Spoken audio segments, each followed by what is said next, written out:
The case that I'm going to talk about is Franklin versus Gwinnett County Public Schools.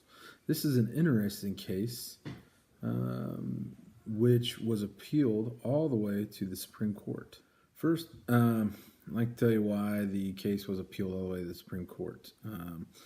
First, the case was filed December 29th, 1988, and it was filed in the North District of Georgia, which was dismissed and then appealed to the Court of Appeals, and which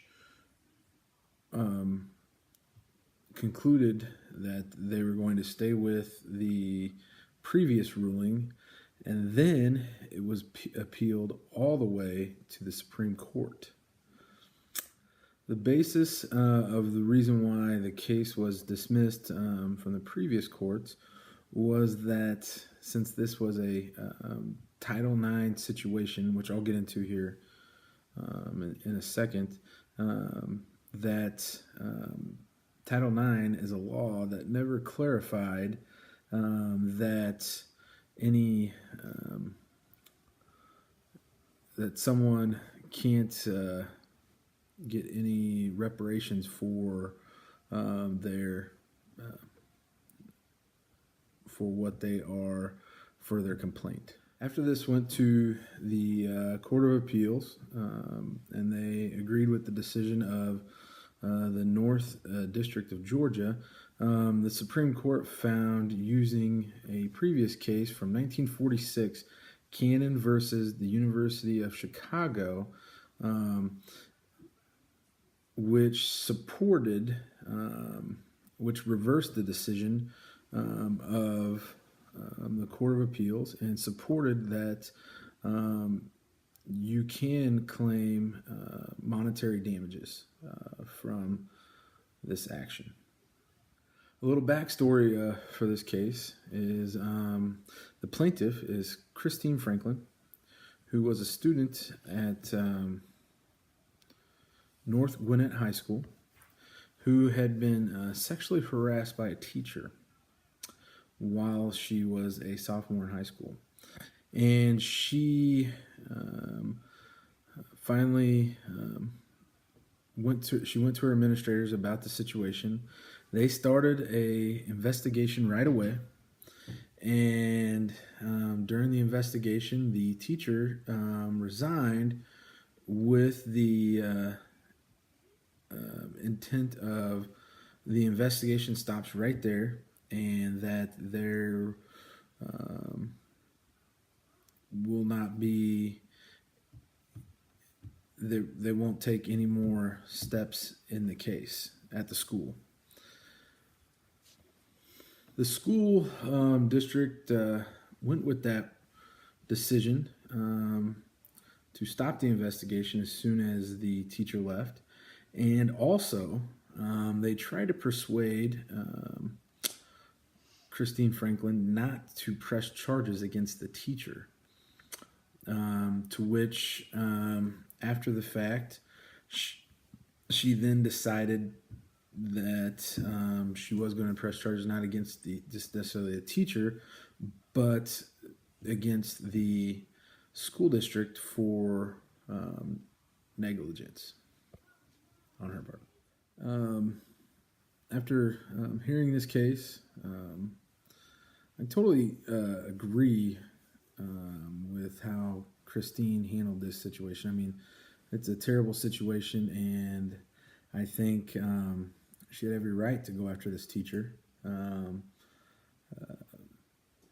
especially under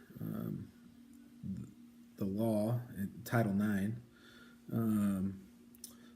It definitely, you see this all the time with school districts where a situation like this happens and they try to cover it up so that the public can't see it. For me, especially being in education, I don't necessarily agree with handling the situation this way.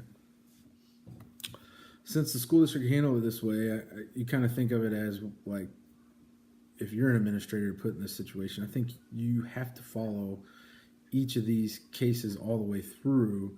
One, to make sure that the complaint is true or false, and which, considering the teacher resigned and all that, it pretty much seems that it was the case that they were sexually harassing the student. But also, even the light that it sheds, there's no way that there's going to be a way to cover up this. When you think about it, the school district looked bad regardless. I mean, they looked bad in the sense that they tried to cover up the case, that it didn't happen. They tried to keep it in-house, and the public tried to keep the public from not finding out, which in turn they actually did. And that just shows that in these cases, as bad as it might seem, you need to make sure that you follow these cases through and do the right thing. Not only is it the law, but it is it's just the right thing to do. All in all, you hear about, like I said before, you hear about these things happening all the time where something terrible happens at a school, which you wish you didn't hear about, but they do. And you hear about schools trying to cover it up, and then they end up looking bad in the first place whenever they're trying to hide the fact that they're of that negative outlook that they're going to get from the actions that happened before. But I really believe that the public, the community, just wants to know that that the school district has the best interest of their students in mind, and that they're willing to see everything through to make sure that it's just.